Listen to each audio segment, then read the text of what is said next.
the way from England to Australia in 1919 in a converted old bomber, across the Alps, across the oceans. They were the bravest of men. In this scene here, what I've tried to convey is a heavy underpowered aircraft struggling up through the passes in the Alps. They did this in Italy, and they had to do it again crossing over the heights of India. It was like going across the roof of the world. There was this constant struggle because as soon as they got high enough, the air was so cold that ice would form on the wings, which is a terrifying prospect for any flyer because it means you don't have control of the plane. And there's a big chance it will crash. So there you go, that's the scene in the mountains. There's the RAF.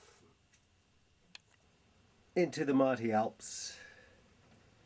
Into the mighty Alps. There's the pencil to show you the scale. But I've already made some mistakes. The foam is too close. I can't seem to get the plane right in there. So what I'm going to do now is, I'm working on the plane here. It's a gorgeous little thing. Let's just zoom into him a bit and let's have a look at him.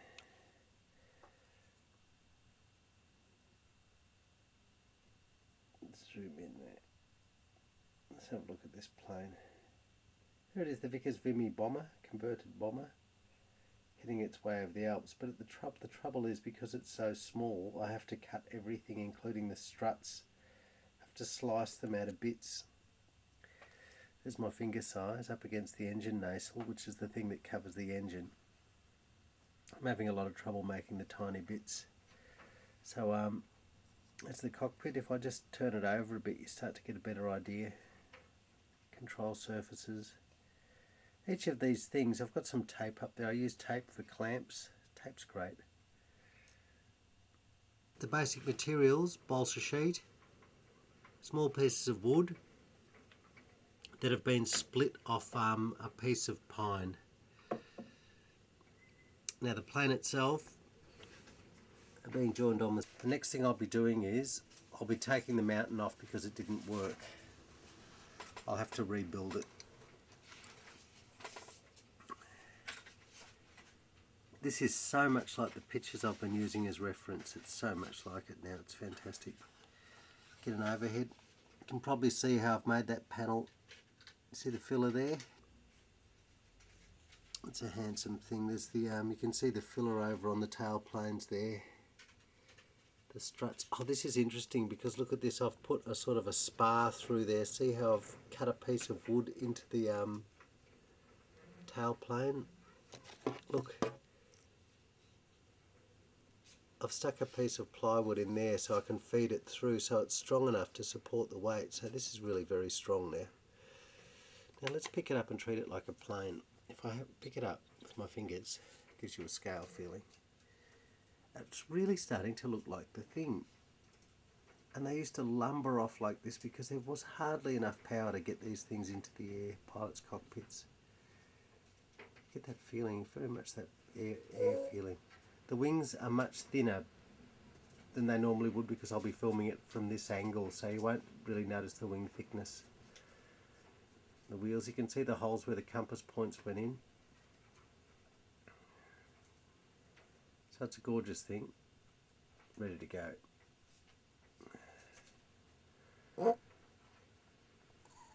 So there's the backdrop. Let's have a look at the foam. If you get round back here, you can see where I've cut the foam. So this is moving now, the mountain's moving because he actually has to sit over the edge, behind the edge of that mountain, and that won't work yet. But it's got a nice mountain feel to it, hasn't it? If you film it like that, you really get the feeling of those coarse slopes. So that's that mountain edge that we're going to do there.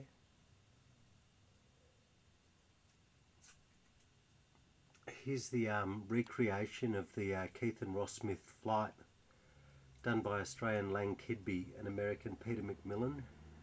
They actually built a reproduction of the bomber and flew the same journey as Keith and Ross Smith, which is great because that means right here I have some aerial views of the plane taken in '96, I believe it is.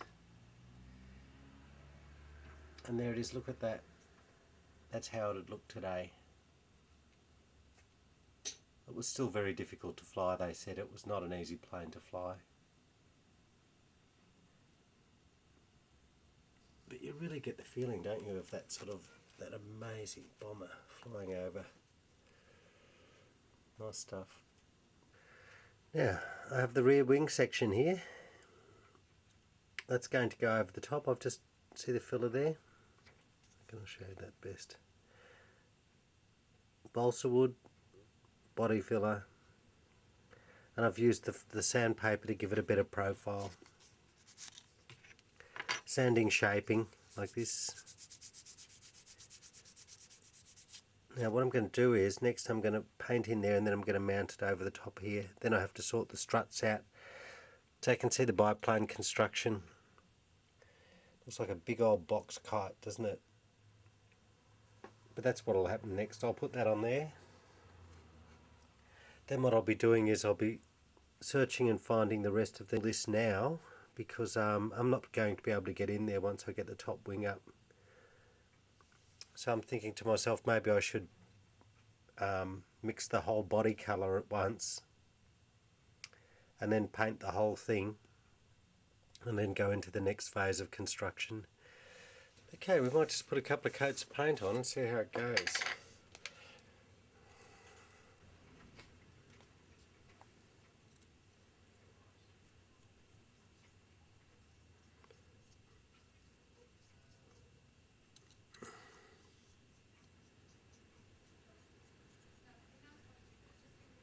This will be a good layer of paint. What will happen is, this will be a good undercoat to sand.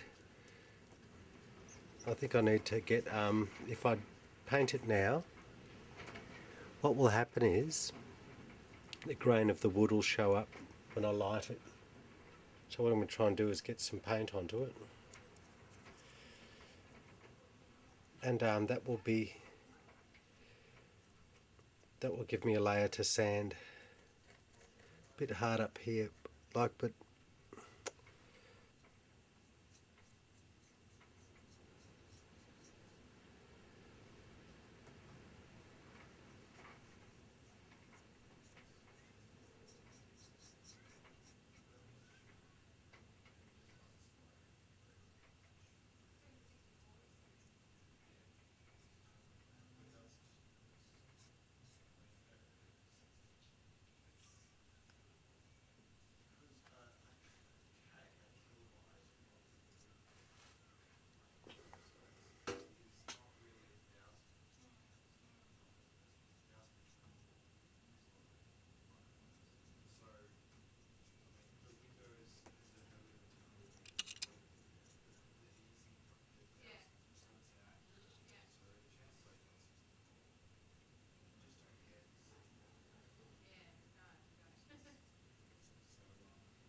very difficult to paint.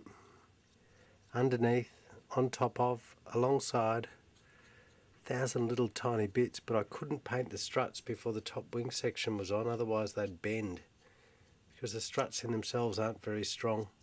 But once they're supported, these are hugely strong. I can't believe the difference in strength since I've put the top wing section on. But I'm getting under here's a bit of a trial, obviously you can see that. And I'm building up, I don't want paint to blob. Getting paint blobs over the struts. Might have to thin the paint down. I think that may be the way to go because it's not working.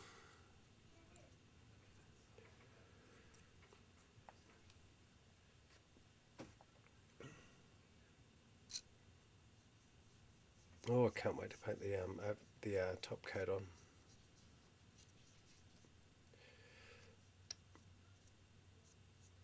Bit of paint on all the struts. Definitely needs to be thinned down. It's blobbing like crazy. Anyway.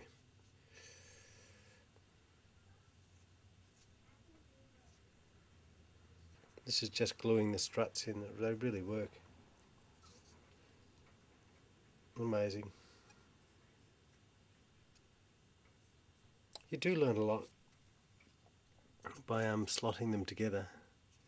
I mean, not that it's anything like the real thing, but it's just fantastic to have that. Have it in your hand and know where the lines go, to line it up at different angles. Really enjoy that.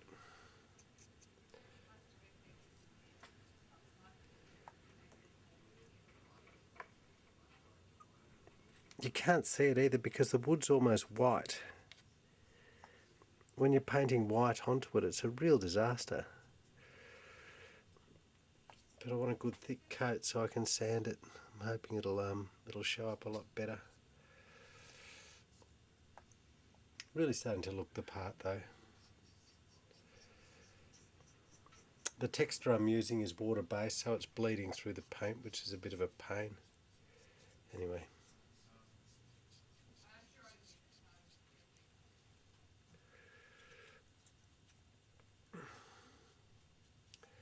They must have been hell to work on through all the bracing wires, because not only were all the struts, each strut was triangulated with braced piano wire, so it must have been hell to work on, clambering through all those sections.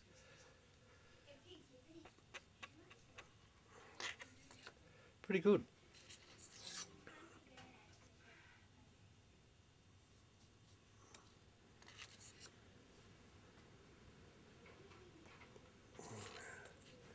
I like the little paint drops there. It's starting to look like it's made of plaster. That's the look we want, that plaster look. Once I've got the plaster look, it's sanding.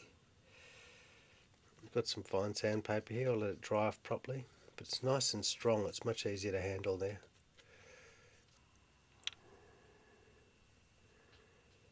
I've got the paint happening now on the plane, but what you might notice around the struts and stuff is it's starting to get really lumpy because the undercoat's quite lumpy. So what I need to do, you can see the lumps here, and on the struts, if I get right up close there, you can see how it's sort of, you're getting some paint build up along the struts there.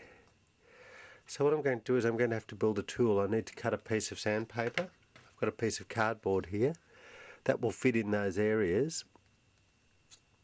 The cardboard's handy because but it's not abrasive, so what I'll do is I'll stick a piece of sandpaper onto there, and that'll allow me to get into those areas. Okay. I want to tell you a story, about a great story. It's amazing when you start on a journey of model building, the things that you find out. As I've been building the Vimy out, the Vickers Vimy, the first plane to do all the major sea crossings, well, not all the major sea crossings, it did America to England, it did England to Australia, and it did England to South Africa. Huge distances. But when they flew from America to Great Britain, it landed in Ireland, they had to fly out from Newfoundland because it was the best location closest to Europe, but there were no suitable airstrips, so they had to crate these aircraft out to the fields. And if you look at this, what you can see is that they couldn't build up speed, and as they'd taken off to fly off to Great Britain, the aircraft had disappeared from sight over the top of the over the edge of the end of the land. The people thought they'd crashed because the plane was so heavy and it didn't have good speed. But slowly it had clawed its way back up into the air and lumbered its way off to Great Britain. Very brave people, because a crash in the ocean would have been disastrous. And of course Harry Hawker, who was doing the same, flying from Newfoundland on the same quest, crashed in the Atlantic, luckily nearest. What I'll do is I'll put the struts back on, because I've removed all the struts from the outer wing section because I kept hitting them when I was sanding. So I'll smooth all that down, and then I'm going to mix up a good colour, the green of the Vimy. It's funny, for all those flights the Vimy was different colours: silver for Africa, green for Australia, and I think it was a natural fabric colour for the flight from America to England. But what a plane, what a plane. Those great crossings, and all of them were hazardous. The one in South Africa, the one to South Africa, they'd actually used 3 planes, I think, because they'd had trouble all the way through. Keith and Ross Smith, on their journey to Australia, they were really brave people. Imagine being without instruments flying across that Atlantic. So this is the story of the Vimy. You've probably noticed while I've been talking that I really think Vimy is one of my favourite planes. It's almost like that adage from the Bible where they turn the weapons into ploughshares, or the swords into ploughshares. What happened was the Vimy was designed as a bomber during the First World War to reach the city of Berlin and bomb the German capital. But as events turned out, it was only introduced very, very late in the war, so it really had very little operational career in the First World War as a bomber, as a destroyer. But what happened is, because of its characteristics, its good engine power for the time, its dual engine configuration and long and large fuel load, it could fly enormous distances. So it became the great record breaker immediately after the First World War. And being designed for the military, it was a very strong and purposeful sort of design. And it introduced a number of features, so it was an excellent, excellent plane. So the destroyer turned peacemaker and perhaps pioneer of the major air routes. Now the dividers have become very important to me, I guess. Look, and tools. I've made a number of tools. I've been making sandpaper boards. I could have bought emery boards, I thought later, you know, that people use to file their nails. But I hadn't thought of it. Also, I need the grades. You might notice here I've got the yellow sandpapers are quite coarse. I've stuck those pieces onto cardboard. In this case it's cardboard, balsa wood. In this case it's cardboard. But what I have is a number of pieces of sandpaper that can get into all those crevices and nooks and crannies, which have been a real help. I'm having trouble finding something that will draw on the balsa wood. The pencils are too light. Pencil's too light. The textures are too dark. These things make blots that are really hard to paint over. But look, I'll try it like this, see if I can get the dihedral right. Just try those again.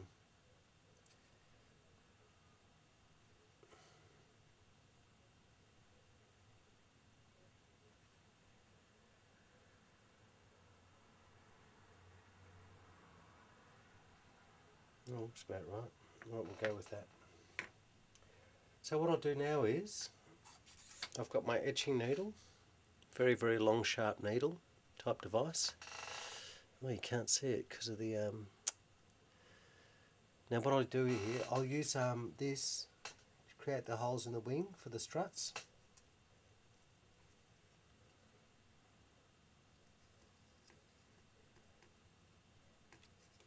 Which I'll enlarge with the scalpel. I'm not really pushing hard, it looks like I'm putting the scalpel into my finger. I'm just wedging open the hole a little so I can get a strut down there. Now likewise, what I'll do is, I'll do that for all those holes. So I'll stop there for a moment and I'll keep going with all those holes and I'll come back to you when I've progressed a little further. I have here some plastic. This is called plastic card. It's a sheet plastic. What I'm going to do is I'm going to cut some struts for the other wing. The one I had already is the wing that I have ready. It's got filler on the tips. Oh, let's zoom out. It's got filler on the tips. Let's have a look. Now I'll shape that. Underneath it, what you can see is I've filled underneath the wing.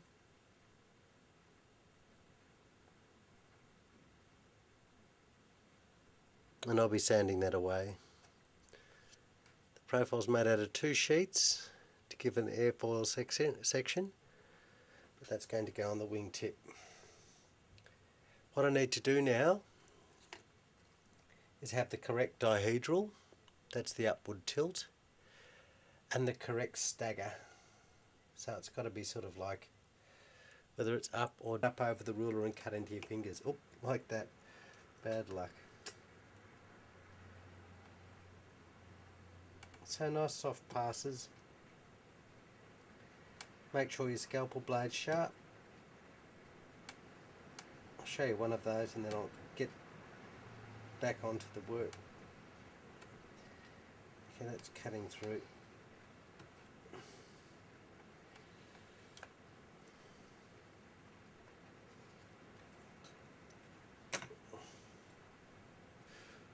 measure and cut the struts. Super glue simply because it dries fast.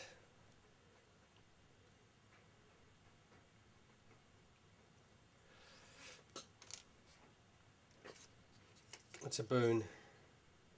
What I've been doing is gluing the bits on and then measuring and cutting the struts. You have to get the alignment correct, which is hard because the glue dries instantaneously. Instantly, whatever. Let's try the English version. Okay, I've measured the height. So what I do then is, once the strut's been placed there, see how it's on there on the wing? It's very long, isn't it? So what I do is I'll take the height, the rising height off this side because the dihedral's correct, the upward tilt, transfer that height across to this strut and I'll cut it off. Bit of a pain really because I'm not sure how to position this or mark it because the strut's so slack. So what I've been doing is I've been using a big thick texture which isn't entirely satisfactory. So what I do is I mark the height. It's just had Steve Fossett's successful round the world journey in his balloon, the first solo balloon flight right round the world, which is just fantastic. Okay, so I'm marking these struts. What I'll do is I'll continue on. See the spot there? You'll see the spot on the strut. That's the height. It's ridiculous. Struts in place, much too tall. I've marked them off. What I'll do now is I'll use the nail scissors to profile, give them a cut points onto them. Oh. Nail scissors, yep. Look, there must be something better. But these are excellent. They're sharp and they're precise.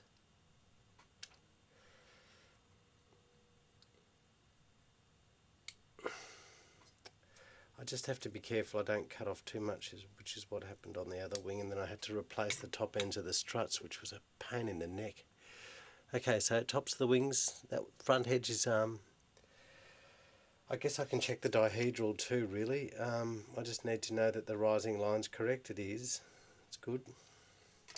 So what I'll do now is I'll mark off the rear strut heights from here. The inside one.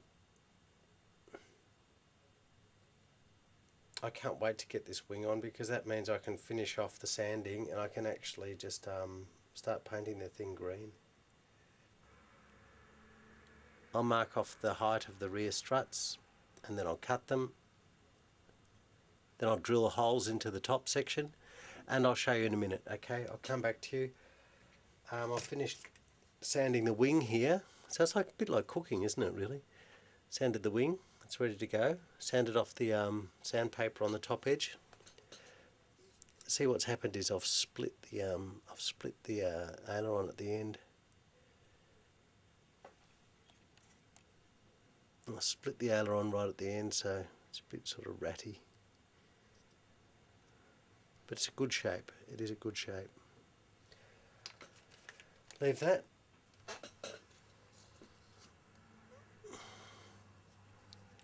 So what I'll do is I'll locate the wing and then I'll try and locate one of the struts just as a guide. It's going to be hard because the other ones interfere. As soon as you get one in, the other ones all go weird, they go haywire.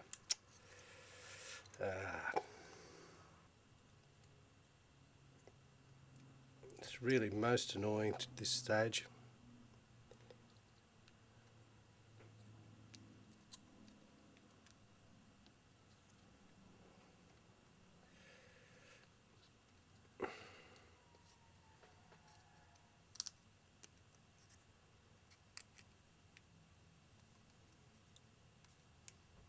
It's an enormous, I still haven't got one of these in. I've had to bend the struts in. They're still quite bent. But that second wing's on. Still see the wood colour. What I'll do is now I'll be putting some filler in. You can see the spots where I've made mistakes with the wing positions. You just have to correct things as they go, but it's a lovely thing. It's become very nose heavy now. Its centre of gravity's changed remarkably. It used to be very evenly balanced. It's become very nose heavy now. You can see it nosing over. Interesting. So what I'll be doing now is I'll be filling up the wing joins. Filler. I'll try and flatten out that wing profile now. You can see the join there. So I'll use the filler just to smooth the join. There's plenty of time to dry. I have to leave the bottom for the moment because otherwise the glue won't dry properly.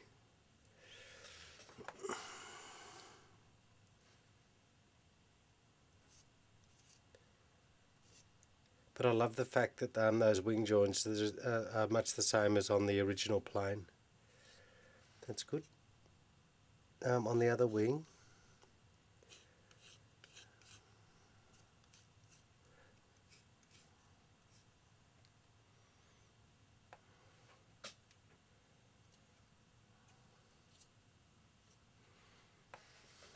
very cute.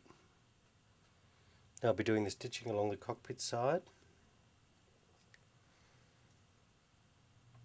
Away we go. And I'm experimenting with the propeller. The propeller was cut from a disc of acetate.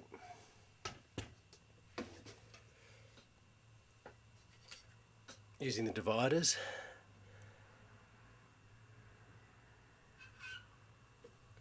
And what I've done is I've grafted a propeller hub onto it.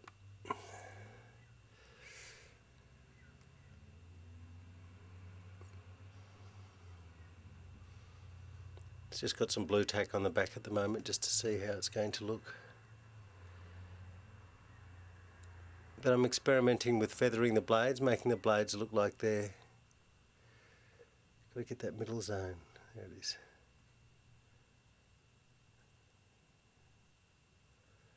Just experimenting with making that look like it's spinning. The engine cowling, I've looked at the cooling system. I'm trying to make those louvers by painting them. I didn't want to carve them or shape them. So I've used some black paint there and I'm just having a look at this stage. Next thing is I'm carving a skid. The face skid, stop the propellers digging in. Interesting because the Alcock and Brown Vimy, this goes under the nose here. The Alcock and Brown Vimy didn't use the skid because they thought it would save weight. I've also experimented painting one of the tyres there. But the Keith and Ross Smith one did stop the propellers digging into the ground. So when it noses over, it prevents those propellers chopping into the ground because they're big propellers. So what I'll be doing now is, but the attitude's good, isn't it? You wouldn't know how big it is. If you saw it from the correct angle, you wouldn't know how big it was. Very pleased with her.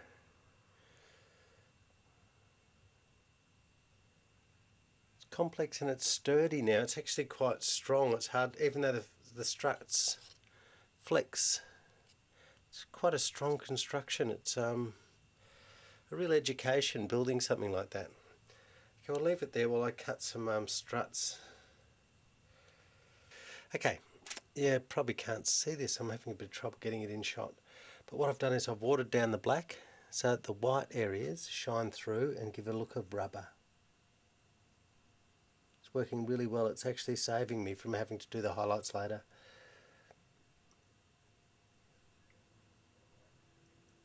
And it certainly improves the look of the plane.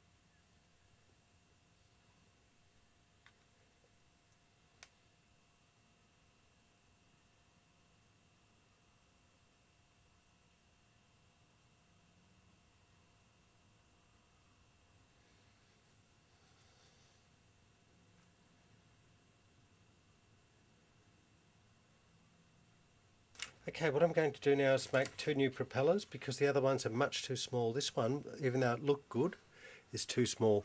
So what I'll do is I'll measure the propeller size on the front of the plane. I know from the reference that the propeller goes from the bottom of the thing, the crankshaft sticks out the bottom of the thing, and the propeller almost touches the cockpit. That's how big the propellers are. So I measure it off with the dividers.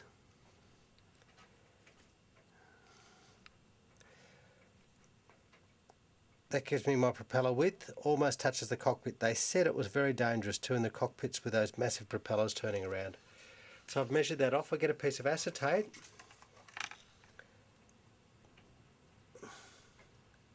I put it down and I scribe it off. Can you see that? So what happens is I've got the acetate, then I scribe the propeller size off like that on one. 2 pieces of plastic I need. Got a scrap piece here, and I've polished them up with a clean cloth and soap. And then I scribe the second one off. And now what I'm going to do is I'm going to paint them and then cut them. Now I'd like to pause there while I get my paints ready. Now what I need is I need orange, ochre, and dark brown. Can you see this? I'm going to have to zoom out for this. I've noticed that when the propeller blades get hit by the sunlight, they look like they're orange, even though they're kind of ochre coloured. Whoa! Whoa! Orange and some white. And I need a wedge-shaped brush. Here's my wedge-shaped brush. Important, there it is. That makes a good propeller. See this brush? The tip? It's wedge-shaped. Good one. Okay, now I need some white and some water. Sorry. Here's the white up there. It's a good basis for the propeller blades. Now I'm going to try painting the backs first and then the front so I get the see-through look. So what I'll do is I'll start with some ochre. Paint the backs first. So what I'm going to do is I'm going to flip this plastic over and paint the backs. That's it, like that. Starting thick and getting thinner as it gets down towards the hub.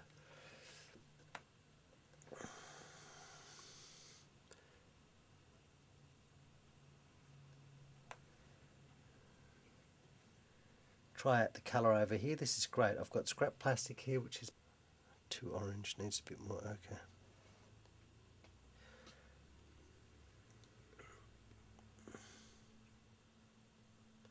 This propeller's much more orange than the other one. It's because there's shadow on it. Like that. There's a bit of that orange through here, so we'll just paint that through there. I'm going to try and do both propellers at once. So this one is much more orange, this bit across here. Starts broad and gets smaller, like the shape of the propeller.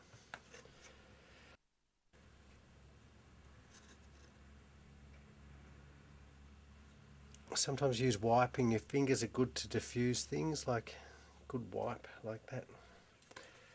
One.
Okay, new start.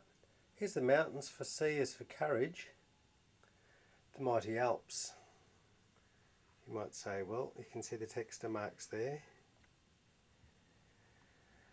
And if I pull out a bit, you can see the different things. Let me show you how it was sculpted. I ran out of tape just as I was doing this. But you do get the sort of the feeling, don't you? Okay, well, let's have a look at it. Do a rotation here. Let's get a look at the side of it.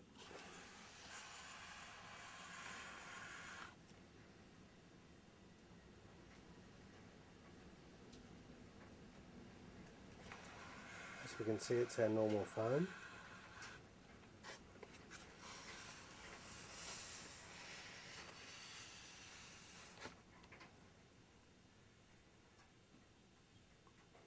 Which has been carved and glued.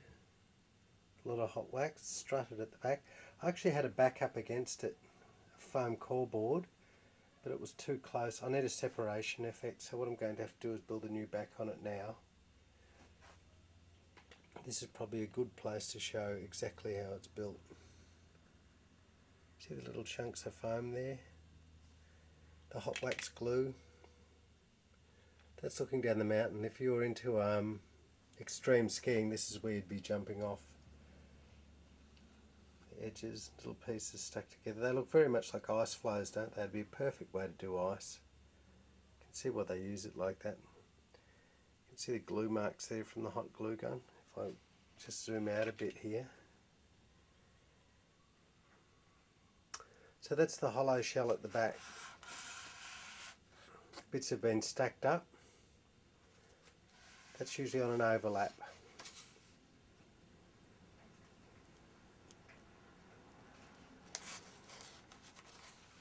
Looks very much like it's just coming out of the water, doesn't it? There you go. So that's the general look. It's got a real mountainous feel to it now. I'm really pleased with that. But what I need to do is, you can see that the background's quite far behind the mountains. That's what I'm looking for, that separation. So I'm quite happy with that.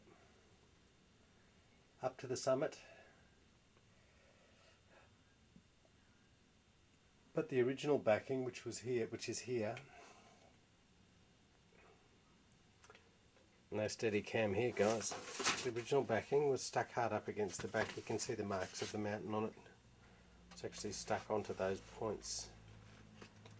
See how you get a shadow? I need separation, so I'm going to do that. There's my girl, propellers all. Last time I was speaking, we were doing the propellers. If I just grab that. What you might be able to notice is there's the pilots in there.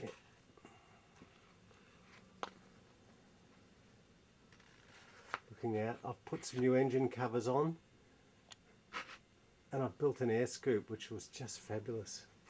Probably can't see it here anyway, the air scoop alongside the engine. It's made out of a piece of sticky tape. The bulging scoop there. Very proud of this.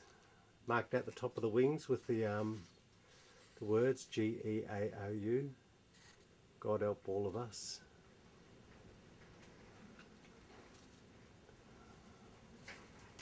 There's the propellers as they turned out. I don't know, I think I'm going to need some attitude on them. Maybe something like, I don't know, maybe turn down like this. So it's got a good feel to it.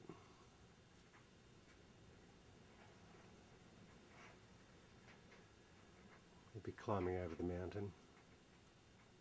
Looking good. Okay, let's just put him down there. Nose down.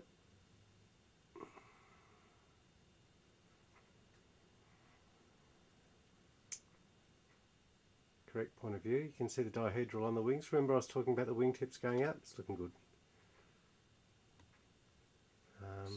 On the other side, you can see that the wheels aren't properly finished.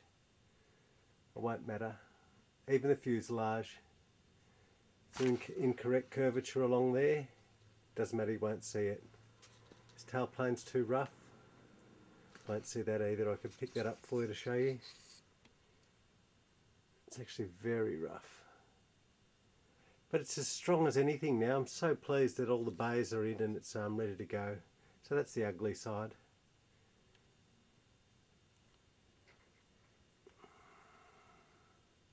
But it looks right.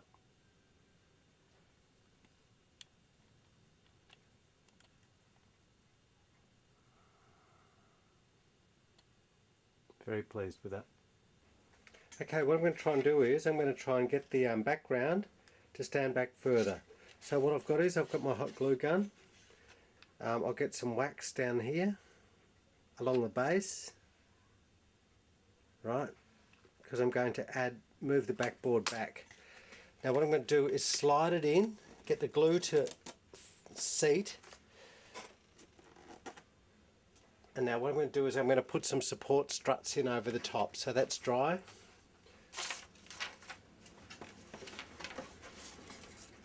I'll use some scrap board now to make support struts, maybe one or two. Perpendicular, which means sticking up, straight up from the base. Let's see if that works.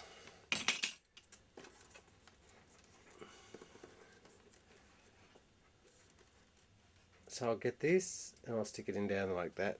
Got the hot glue gun here.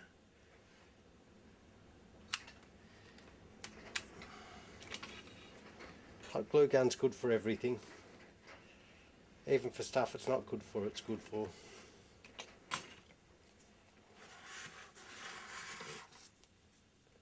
Oh, it's a bit wide on wide, isn't it? Gosh.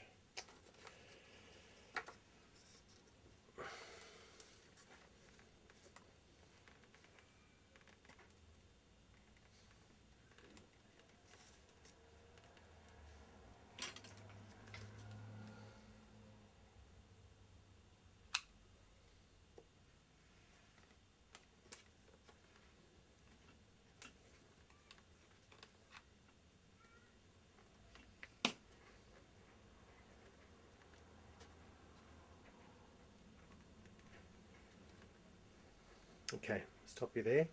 Now what I'm going to do is I'm going to move that around. I'm going to cut a new back piece.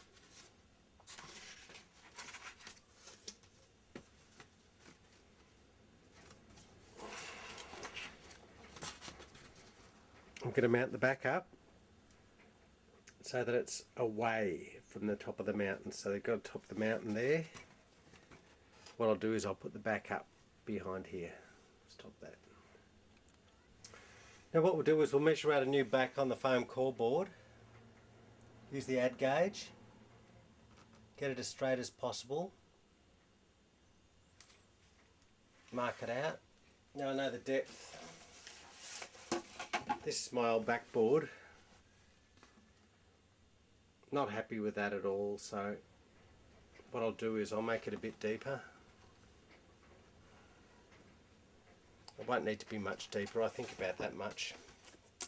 Square it off with the add gauge and get ready to cut it.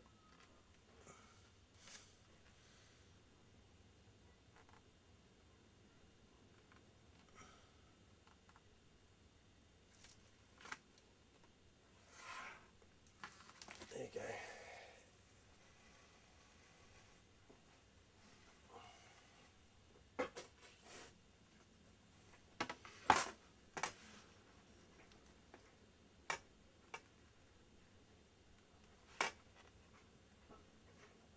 Okay, so measure out, cut out.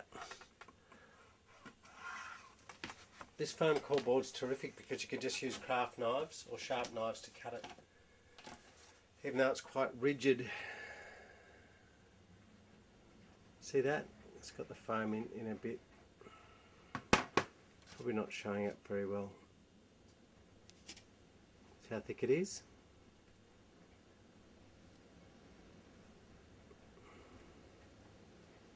Great stuff.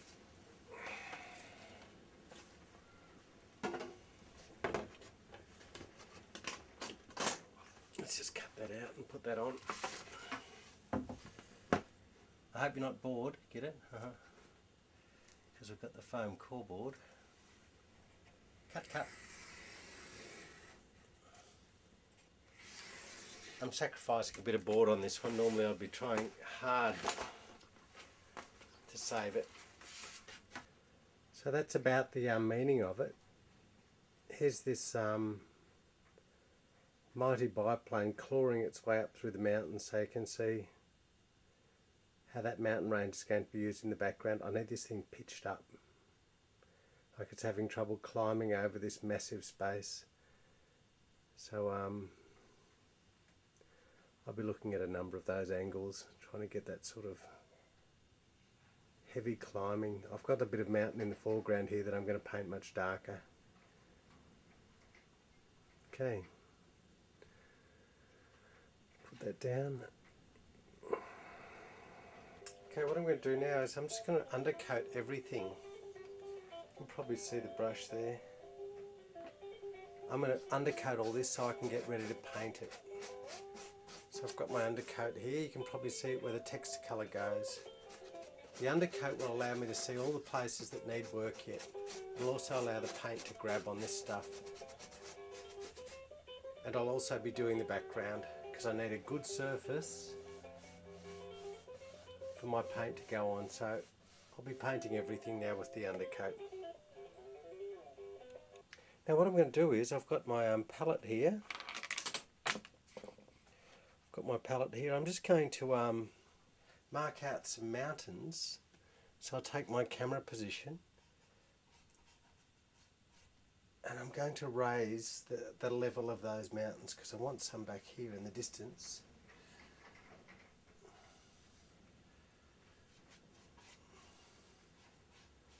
So they're going to go in there, up there.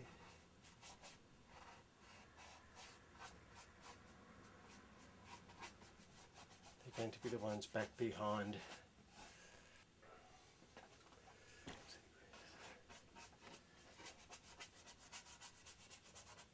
So what I'll do is I'll just line out where I want that mountain range to go, like this.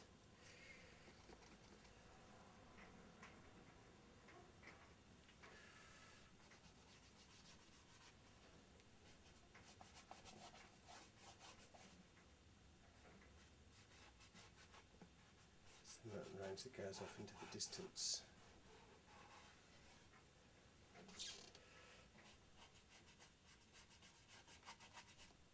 Rocks.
Stop that now. Okay, let's get a bit of sky and have a look. I don't think it's quite right, but let's have a look at it anyway. Might need a bit of the bright blue.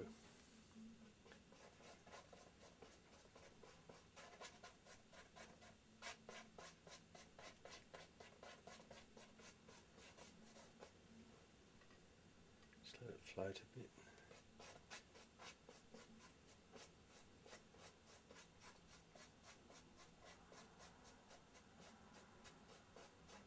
Just washing it off a bit. It's funny with that stuff. You have to be patient with it. With acrylic, it tends to wash off. Okay, it's looking a bit better. Okay, let's run up some clouds.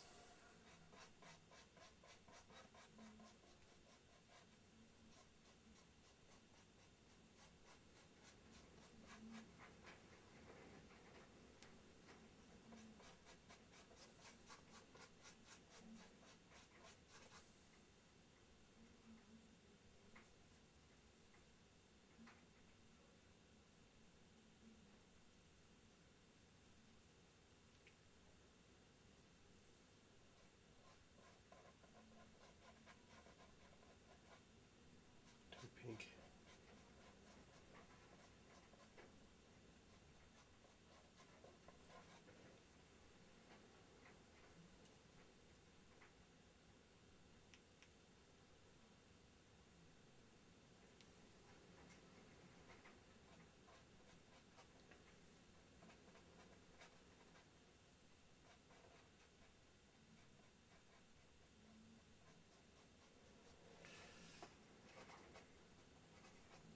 We need to wash that out a bit. Okay, just stop you there. Now bear in mind, all this may go. I'm starting to paint it now, but it all may go.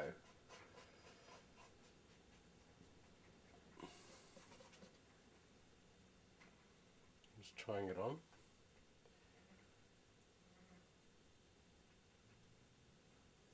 Experimenting. That's just a lovely feeling, whether it works or not. Let's just change brushes here.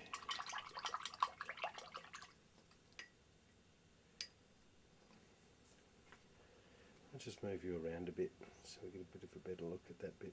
Just zoom in a bit.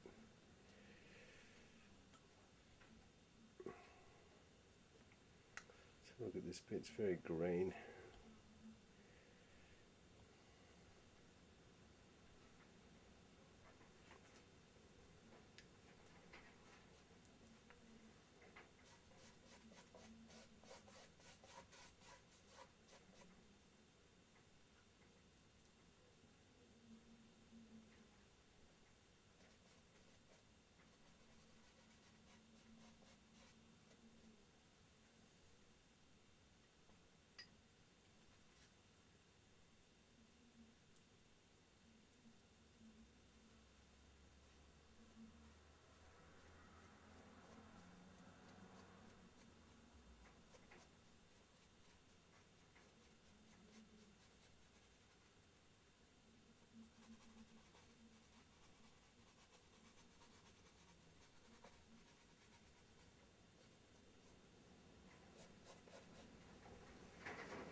It's better.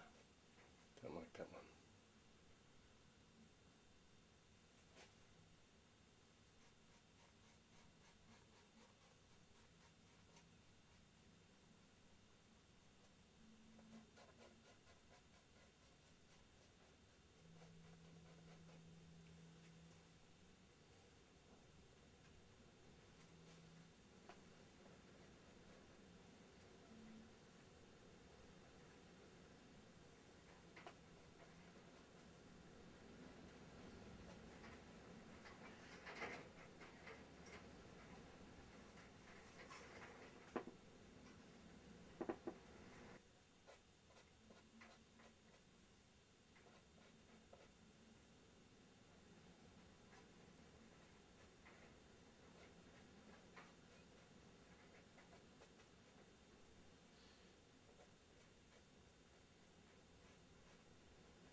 So we're just getting some of this mountain to come into focus here, just up here. Some of this to sort of just start to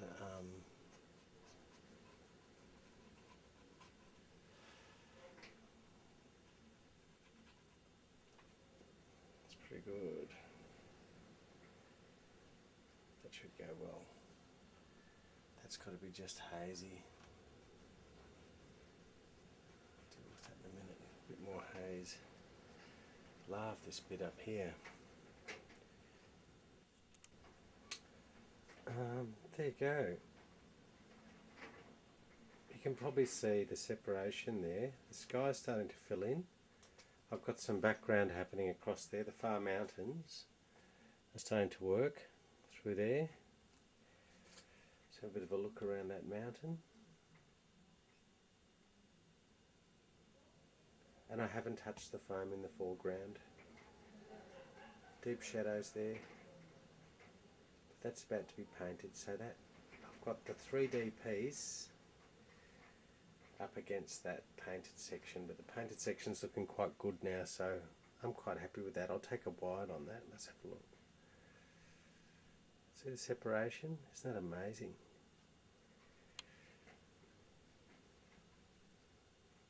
So it really looks like it's starting to come up out of nothing. So I've pre-mixed paint, and I've put it in the film canister here. See there?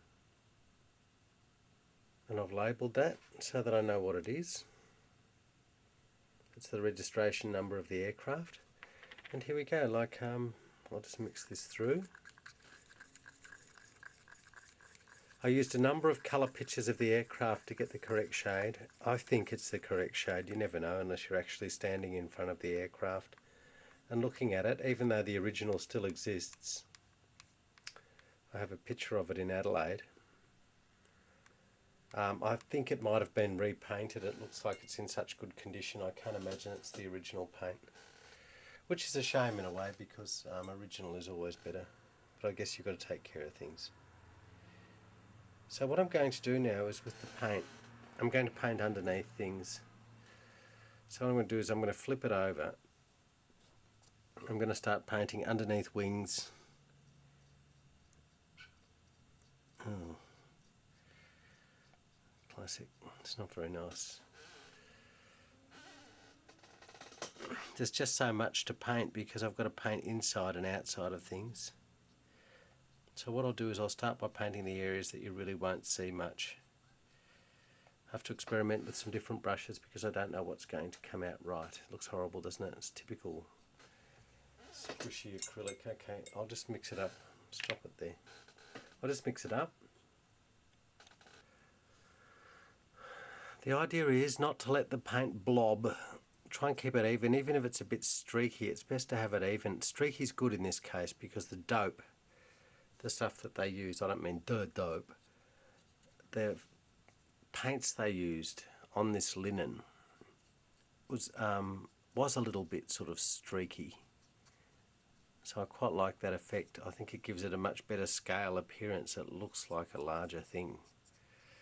So I quite like that. Especially underneath, I'm going to go with that. One coat underneath. Now the struts, when you're painting flat things, small flat things, you can imagine what happens. The paint kind of beads around the edges. You push it along the surface that you're painting, and when you get to the corner, there's a little bow wave of paint running in front of your brush, and that gets pushed around the corner and it makes a blob. As much as possible when you're painting, you should look at your edges and make sure that you get the paint off the edges. Which is difficult when you're doing a strut. See this back area here? What I have to do is, as close as possible, I have to put the paint on and thin it out straight away, or push it along flat. Paint this because this is the side we won't see.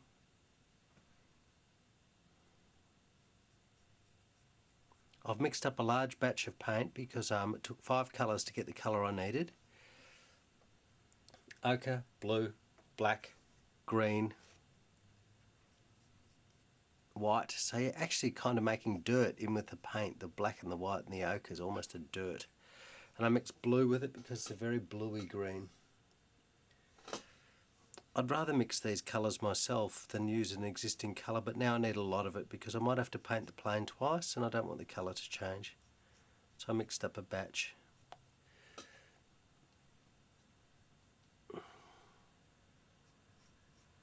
That's looking okay.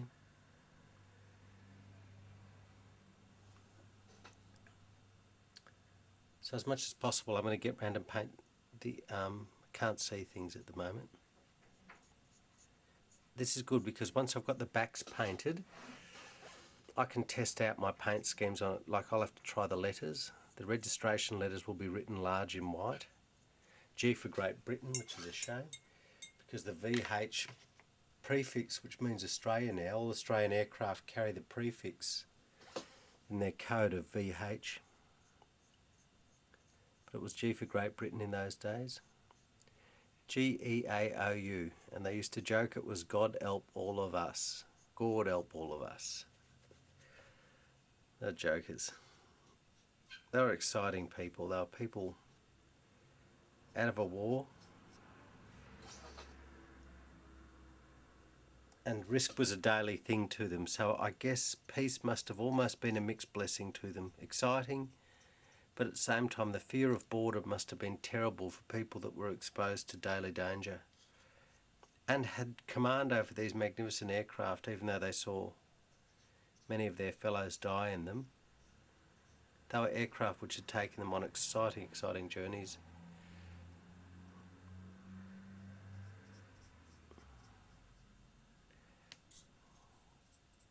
And they'd become good at things. I think for a number of those people, they came to realise how skilled they were.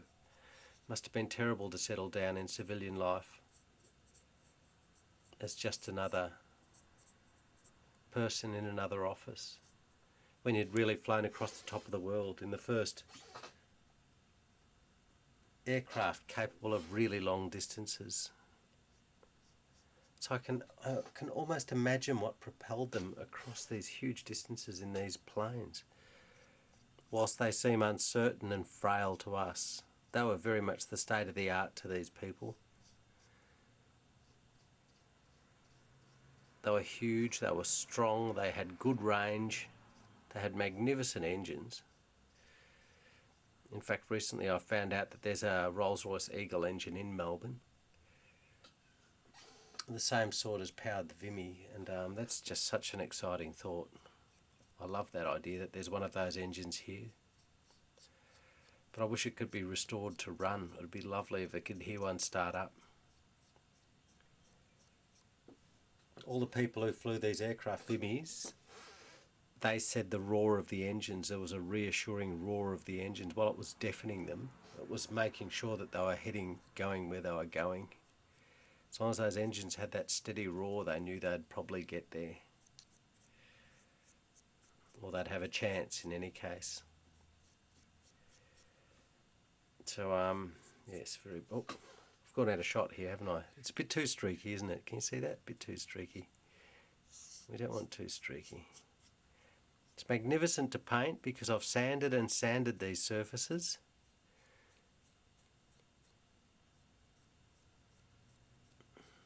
It's not like wood anymore, it's actually a bit more like plastic. It feels more like plastic to the brush. Because what I've done is I've used lots of undercoat, white undercoat. And then I've just sanded and sanded and sanded until it's flat.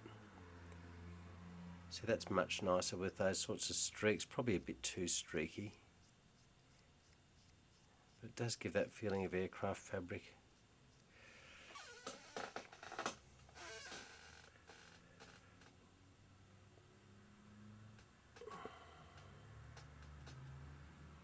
Tailplane. I've got that underneath the top wings. Pretty streaky, isn't it? Started to paint the wheels. Show a bit of the wing as I'm painting.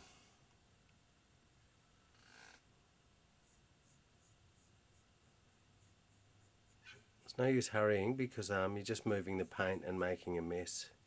So what you try and do is, as much as possible, smooth it out. It's a long process. Because there's just so many surfaces. It's not like painting one thing like a flat piece of paper. Look, even here, I turn it around and I notice that the wheels aren't painted on the backs here. I will paint the backs, even though you won't see them. I don't like the idea of any kind of white reflected when we light it to photograph it. So I'm hoping that those dark areas will merge in.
Well, that's better than the other one. Okay, so I've done the bottoms of things. I don't know if you can see that. Painted the bottoms there. I might paint the bottom of the fuselage and then work my way up.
There we go, the plane's half painted. Well, it's not even half painted really. You can see the heavy streaking. I'm trying to get a linen finish. It's much too streaky at the moment, so I won't be going with this.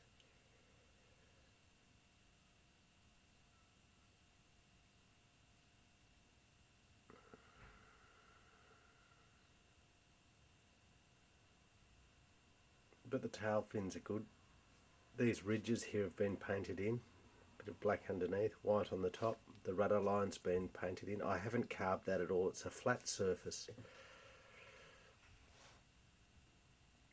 You can see all the wood grain underneath, especially under the tail planes. Wood grain's clear. Now, I might just show you while I'm painting the top surface of the wing. If I just let's have a look. Let me zoom out a bit and let's have a look at it.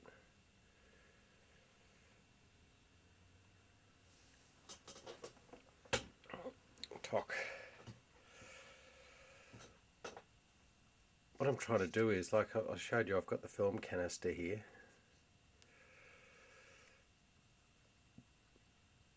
There's the film canister. I've been mixing that paint through, adding a little bit of water from time to time.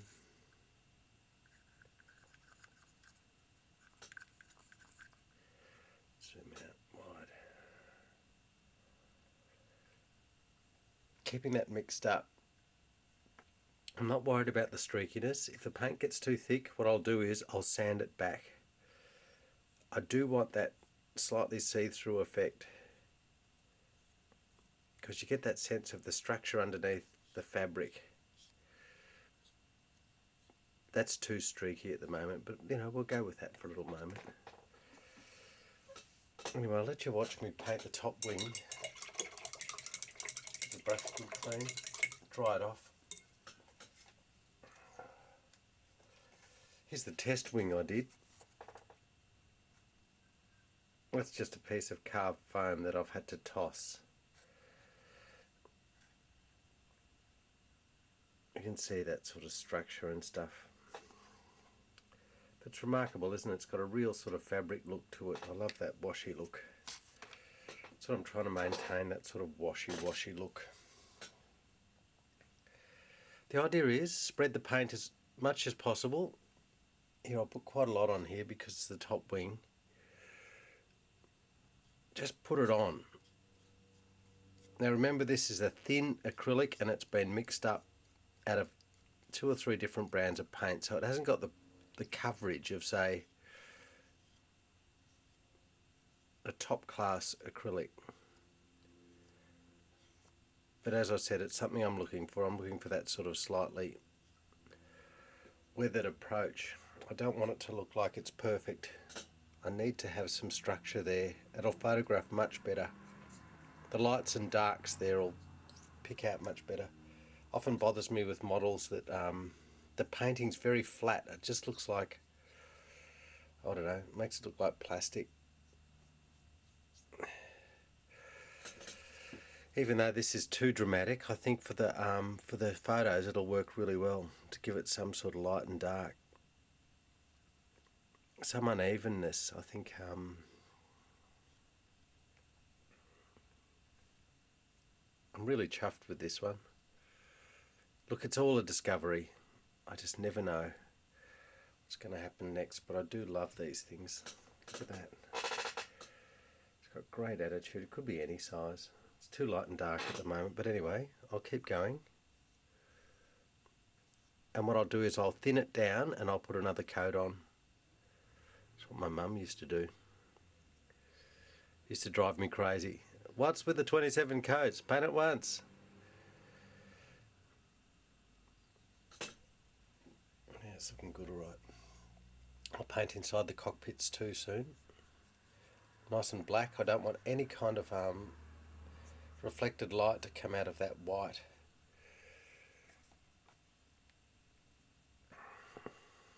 So try and put the paint down, just get it on, and then you lay it off in even strokes. Trick I learnt from a painter, a house painter in fact.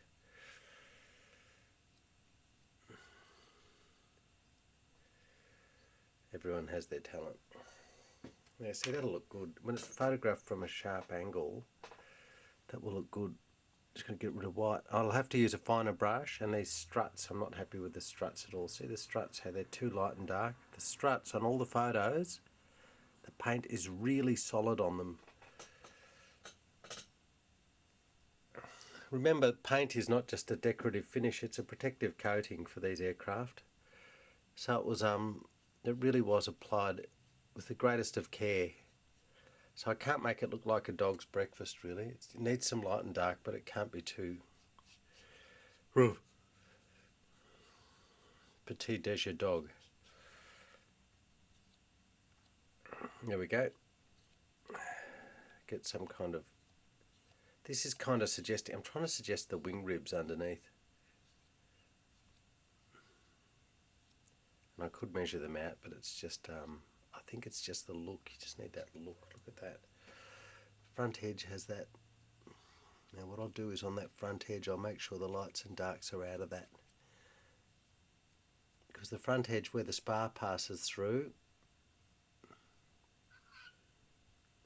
or that the moulding that creates that aerofoil at the front of the wing, that's quite solid.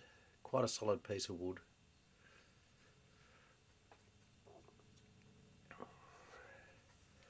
It's a beautiful thing.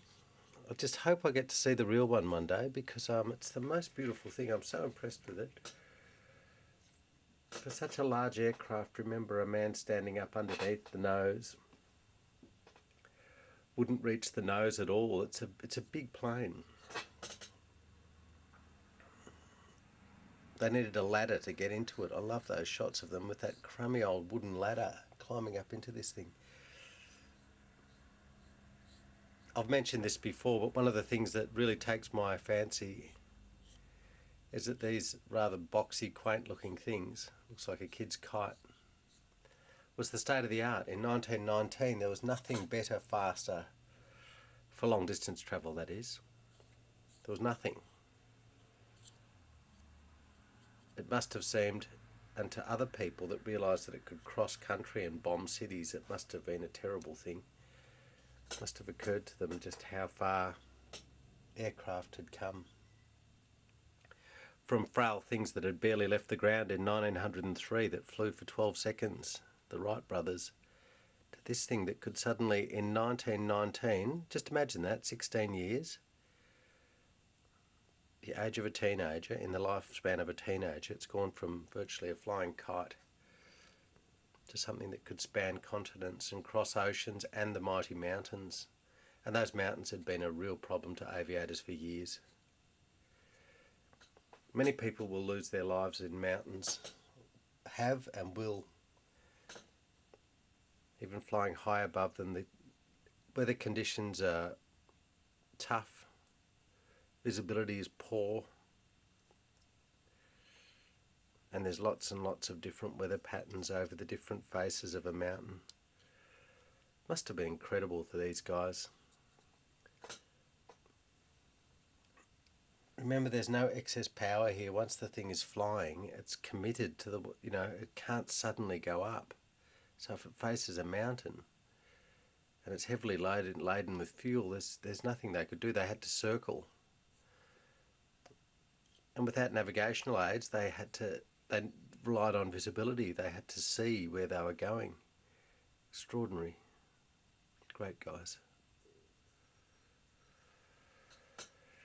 Well, it's really looking the part. There you go. The camera's shining through that paint more than I can see. Like I can't, the green's a lot thicker. So what we do now is we use our reference and we pencil out the location of the letters.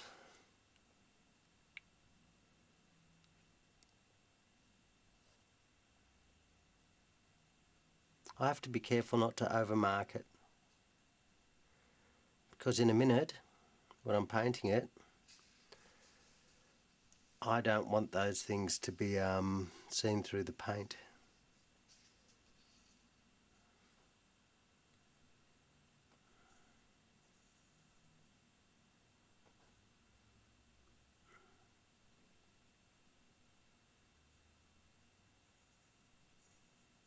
It's interesting that the letters that they use, the display letters, are similar to fonts that they were using, sans serif letters, which means they don't have the little, they have a minor serif on them.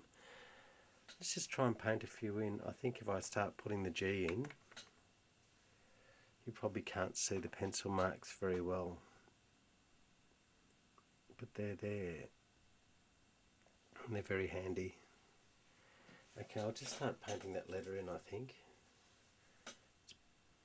Let's give it a try. I'm not happy with the brush I have at the moment.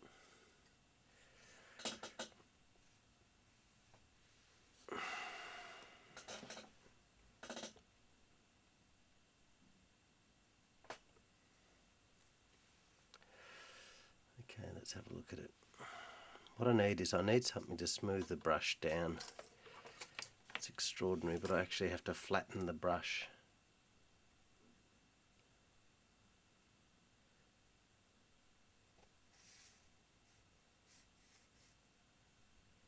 What I need to do is just get a point on it.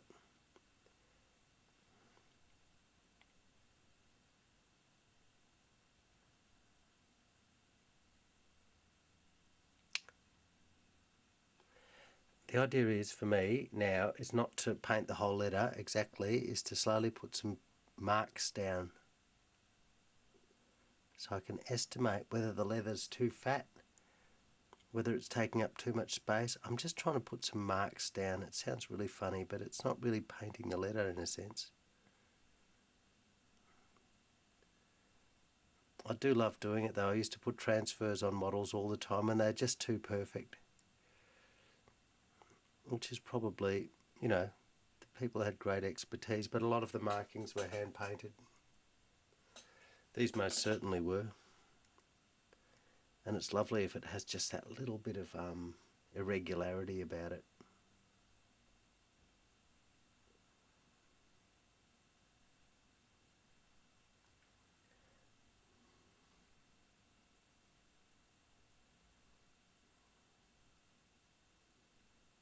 Also, I've noticed by looking at the many pieces of film of this plane, because the contrast of the film stock, you can't really see the letters. In the film I've got of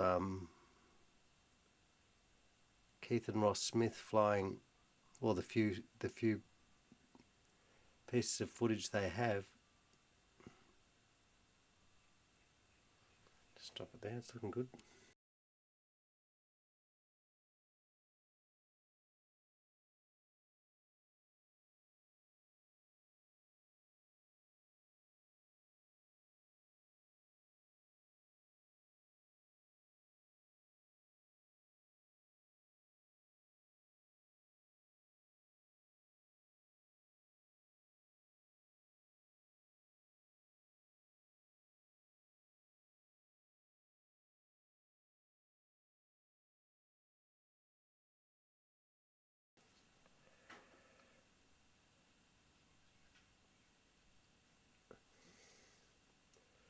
pretty easy to see what's happened now, but look at these. Can you see how that they've been...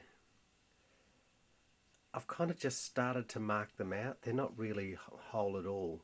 Just get the spacing right. It's gorgeous. It's looking really good. I'm so pleased with it. Look at that tail fin. I'm so pleased with the tail fin. It was so hard to do. It's really getting the look. Okay, now we're going to do the letters on top of the wing. Cool. Let's just...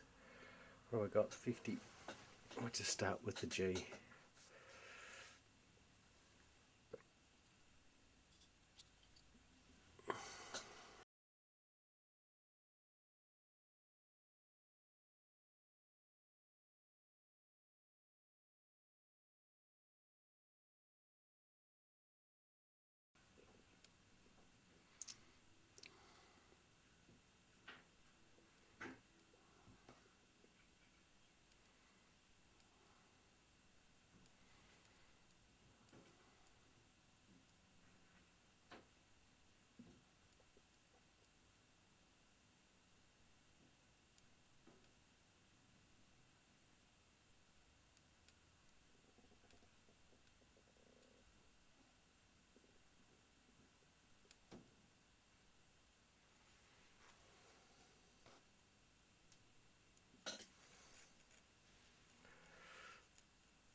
I'm using a pretty watery mix here. That allows me, I think it allows me to control the tip a bit better.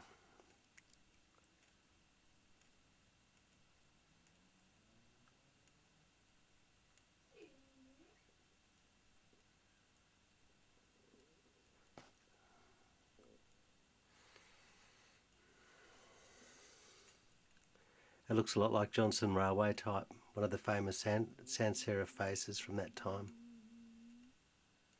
or fonts. It's like a transitional typeface. It doesn't have the correct thick and thin balance. It's kind of lumpy, but it is a sans serif almost. Real transitional typeface. Like a display letter. Wonder what font it was. Probably easy enough to find out.